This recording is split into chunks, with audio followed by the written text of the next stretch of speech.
Rasulullah SAW bersabda, dunia ini penjara bagi orang mukmin dan syurga bagi orang kafir. Ini selalu saya sebut dah ni. Kan?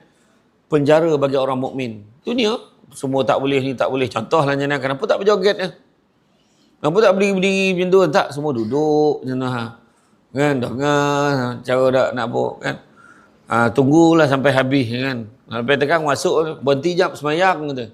Berhenti pula semayang lah. Penjara lah. Itu tak boleh, ini tak boleh, ini kena buat, ni kena buat. Macam orang pergi penjara. Dekat dalam penjara tu macam tu lah. Tak boleh keluar.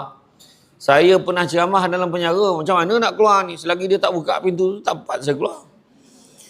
Bukan saya boleh keluar masuk sesuka hati saya. Tak ada. Masuk dalam penjara tu. Dengan handphone pun kena masuk dekat dalam beg dia. Wallet pun kena masuk dalam beg tu. Kemudian dia simpan pula dalam tu. Saya kata, ini buatnya aku kena tahan kat dalam ni. Tak ada siapa tahu kat luar tu. Kan, mana nak cari aku ni, mana nak cari ni. Macam itulah keadaan kan. Jadi, kita bukan sesuka hati. Syurga bagi orang kafir, memang betul. Dia buat apa juga dia nak buat. Orang putih, apa dia tak buat? Macam kita. Boleh tak nak tidur dengan perempuan tu? Boleh, kahwin lah dulu. Dia kahwin. Berialah, adalah proses dia, bertunang lah, kahwin lah, apa semua. Kan, akad nikah semua buat. Orang putih lain, anak dah 3 tak kahwin lagi. Ada pemain bola sepak terkenal dunia tu, anak dah 3 dengan girlfriend dia.